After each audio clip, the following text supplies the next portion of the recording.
घटनेचे शिल्पकार भारतरत्न डॉक्टर बाबासाहेब आंबेडकर यांच्या 133व्या जयंतीनिमित्त चंद्रपुरात आंबेडकर पुतळास्थळी भाजप नेते सुधीर मुनगंटीवार यांनी आदरांजली अर्पण केली। दरवर्षीप्रमाणे यंदाही आपण कार्यकर्ते आणि पदाधिकाऱ्यांचं बाबासाहेबांना नमन करण्यासाठी आलो असून समता, ममता आणि बंधुत्व या तत्वावर समाज चालावा यासाठी सर्वांनी योगदान देण्याचं आवाहन त्यांनी केलं। आज चंद्रपुरात डॉक्टर बाबासाहेब आंबेडकर जयंतीच्या निमित्तानं विविध कार्यक्रमांचं आयोजन करण्यात आलं असून डॉक्टर आंबेडकर पुतळा परिसर भीमसैनिकांनी गजबजून गेला आहे।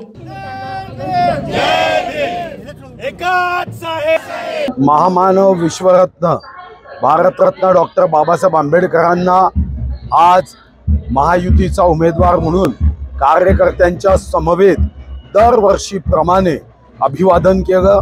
विश्वरत्न बाबासाहेब आंबेडकरांच्या विचाराचं स्मरण करत त्यांच्या विचारावर, संविधानावर देश चालण्यासाठी मीही माझं छोटं योगदान देईन। बाबासाहेबांचा विचार हा देशाला समता, ममता, बंधुत्व देणारा विचार आहे आणि या विचारावर समाज एकत्रित येऊन सर्व जाती धर्मांनी एकत्रित चालावं यासाठी नेहमीच भारतीय जनता पार्टी अग्रेसर राहिली आहे आणि पुढेही भारतीय जनता पार्टी अग्रेसर राहील। शंखनाथ न्यूज साठी ब्युरो रिपोर्ट।